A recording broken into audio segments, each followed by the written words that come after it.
Yeah, so I'll talk a bit about the Observational Astrophysics course in Stockholm, which I took over this year, actually, so it's the first year I've taught it, first year I've taught anything. And in Stockholm, it's part of a sort of a two-course set. We have the Observational 1 course, which sort of gives the students a fundament, or just the basics of observation. What's a telescope, what's a spectrograph, what's a detector, how do we collect light, what can we use the light for, what's the error propagation, all sorts of sort of basic background. And then in the ObsII course, I should not something. In the ObsII course, they get hands-on observational experience using the NOT and also using the 20-meter dish at the Onsala Radio Observatory in Stockholm, or in Göteborg. It's offered to master's and PhD students in Stockholm, and it's been offered in 2003. And actually, Matthew Hayes, who was the teacher on the course before me, was on this course in 2003. So if you want to teach this course in the future, it's probably a good idea to attend it at some point. There's been a total of 135 students over the years, so I've been told, and which is an average of 6 to 7 per year. I think this year we had 10, which was quite a big year. It sort of fluctuates a little bit.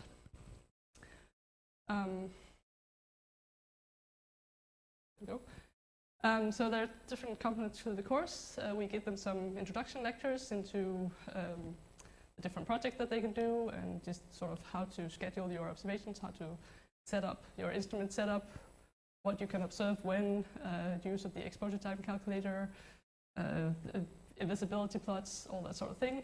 And then the structure of the course is a little backwards, because they get all the instructions in like 3 lectures in the beginning, and then they go off and do their radio observations at Onsala Space Observatory, take some nice data of some molecular clouds, and then they have like a break of a couple of weeks, and then they have the NOT observations, and for those they have to write observing proposals, like for other courses. But what we also ask them to do is to actually peer review their proposals, so we make them review the different groups' proposals, which usually makes them realize what they missed in their own proposal. So I think that was a very good exercise, and I think they liked it as well. They tried to actually write up sort of a TAC review of proposals, which they thought was really fun, saying, oh, you've got time, you can observe. And then they do the observations with the NOT. This year was remotely, and I think it's been the last couple of years also, but pre-pandemic, I'm pretty sure they actually went to the observatory. We had 4 nights. And I'm going to try and push that so that we can go again in the future, but I don't know how Stockholm feels about that. And then they always do data erosion analysis, and then they write a report, and they also have to do that for the radio observations. They do the preparations for the course, or for the observations, in groups, but they have to write individual reports.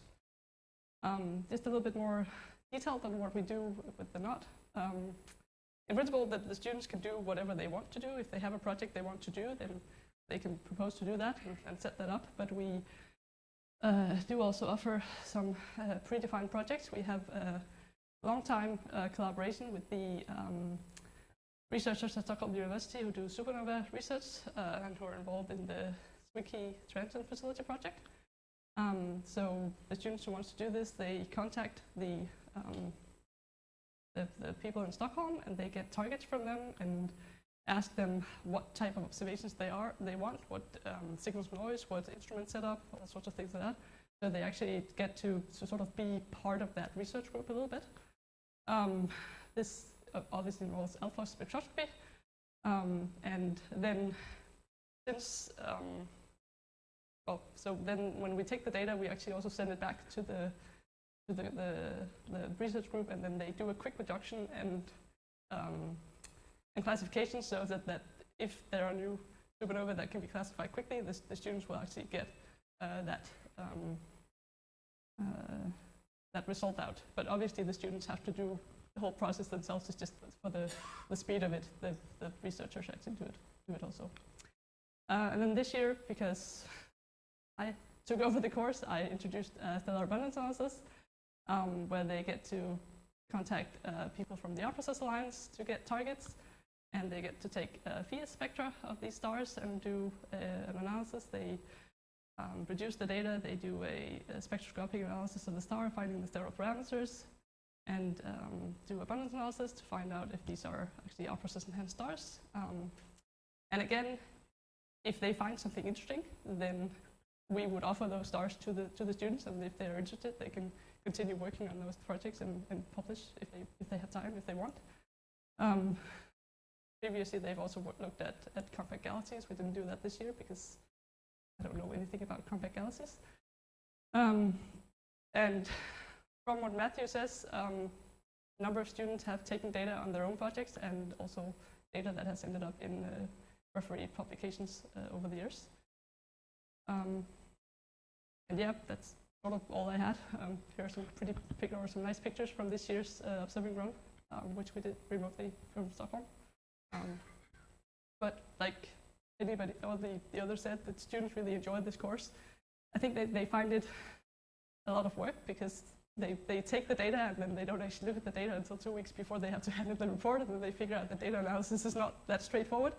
But they really enjoy it. I think there was a question earlier about Matthias's workbooks and how easy that data reduction is for them.